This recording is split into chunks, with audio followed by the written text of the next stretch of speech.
Hello guys, पिछली video में आप लोगों ने देखा था कि हम जेसन सर्वर की मदद से डेटा कैसे ऐड करते हैं। और इस वीडियो में हम देखेंगे कि उस डेटा को गेट कैसे करते हैं। तो उसके लिए हम सबसे पहले एक जो लिस्ट है, स्टैटिक लिस्ट, जो कि बूटस्ट्रैप की मदद से हमारे जो इस फॉर्म के नीचे लगा देते हैं। तो उसके लिए मैं क्या करता हूँ, गूगल में जाता हूँ और वहाँ पे सर्च करता हूँ बूटस्ट्रैप, एंड देन हम वहाँ से एक जो लिस्ट का कोड है उसको गेट करेंगे। तो मैं यहाँ पे लिखता हूँ बूटस्ट्रैप 3 टेबल, एंड देन यहाँ पे एंटर प्रेस करते हैं और हमारे पास जो पहला लिंक आएगा बूटस्ट्रैप का उसको ओपन कर लेना है। एंड यहाँ से एक टेबल का जो डिज़ाइन है उसको हम यहाँ से कॉपी कर लेंगे और अपने प्रोजेक्ट के अंदर लगाएंगे। तो मैं ये डिज़ाइन जो है ये उठा लेता हूँ यहाँ से। तो टेबल का डिज़ाइन हम पूरा कॉपी कर लेते हैं। इसको कॉपी करके अपने VS कोड के अंदर जाते हैं और वहाँ पे इसको हम पेस्ट कर देंगे। तो हमारा जो फॉर्म है उसके नीचे इसको हम लगा देते हैं और इसको सेव करके अभी इसका जो आउटपुट है वो देखते हैं। सबसे पहले जो एरर्स आ रही हैं इसको मैं रिमूव कर देता हूँ। तो मैं इसको हटा देता हूँ एंड सेव करते हैं। तो आप देखोगे कि हमारी जो लिस्ट है यहाँ पे आ रही है। तो इसके बाद जो हमारा काम है, जो टेबल हेडिंग है उनको चेंज करना। तो यहाँ पे हम टेबल हेडिंग चेंज करते हैं।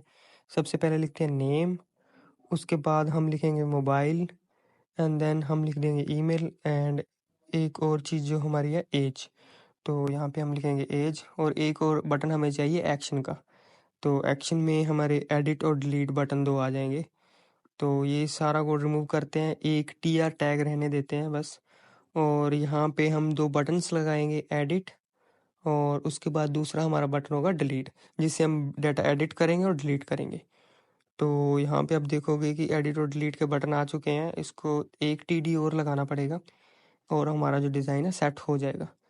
अभी जो हमारा नेक्स्ट काम है, ये लिस्ट जो है स्टैटिक है तो इसको डायनेमिक करना, और जो फॉर्म में डाटा है हम सबमिट करेंगे वो यहाँ पे गेट करना।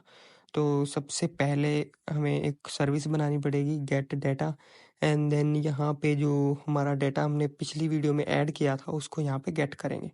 तो यहाँ पे मैं लिखूँगा return this dot HTTP, and then लिखेंगे डॉट गेट। उसके बाद हम लिखेंगे अपना URL प्लस हमारी लिस्ट का नाम, यूज़र डाटा, और दैट्स इट। बस इसको अब हम अपनी TS फाइल के अंदर कॉल करेंगे और इसका जो डेटा है वो गेट करेंगे। तो मैं इसको थोड़ा डिफरेंट अप्रोच से यहाँ पे कॉल करूँगा।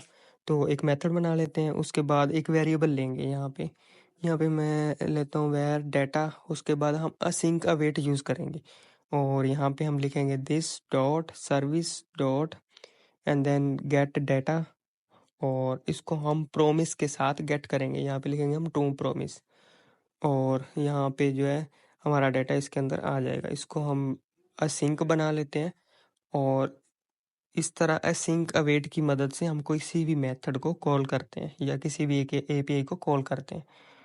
तो यहाँ पे मैं ले लेता हूँ यूज़र डाटा, और जो डाटा है इसके अंदर डलवा देते हैं हम और इसको ऊपर डिक्लेयर कर देते हैं। इसके अलावा हम इस डाटा को कंसोल भी करा के देख लेते हैं। तो सबसे पहले इसको हम यहाँ पे कंस्ट्रक्टर के अंदर कॉल करेंगे। कंस्ट्रक्टर हमारा यही काम करता है, जब ये फंक्शन कॉल होता है तो इसके अंदर जो भी फंक्शंस होते हैं वो इसके साथ ही हिट हो जाते हैं। तो यहाँ पे हम लिखेंगे कंसोल डॉट लॉग, और उसके बाद यहाँ पे हम कुछ भी टाइप कर देंगे डाटा।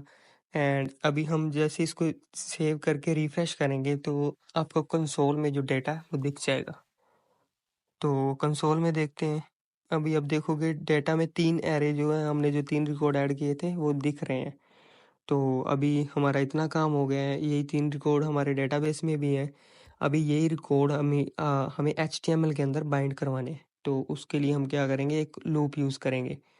तो यूज़र डाटा जो हमने ऑब्जेक्ट लिया उसको कॉपी करते हैं और यहाँ पे चलेंगे और यहाँ पे हम लूप लगाएंगे @for।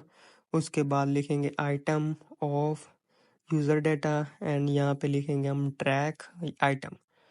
तो इतना लिखने के बाद हम जो ये ब्रैकेट है इसको सबसे लास्ट में TR के बाद बंद कर देंगे, और यहाँ पे हम लिखेंगे आइटम डॉट नेम, और उसके बाद जो हमारा होगा item dot mobile number, email, and सारे जो जितने भी हमने वेरिएबल लिए हुए हैं वो सारे यहाँ पे हम डिक्लेयर कर देंगे वन बाय वन।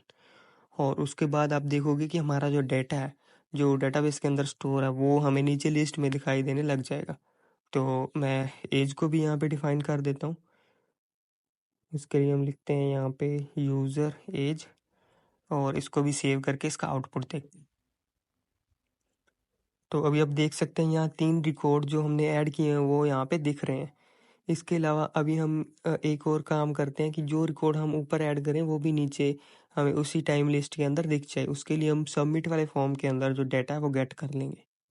तो मैं यहाँ पे भी डाटा गेट कर लेता हूँ, और अब मैं एक जो रिकॉर्ड है उसको सेव करके देखता हूँ।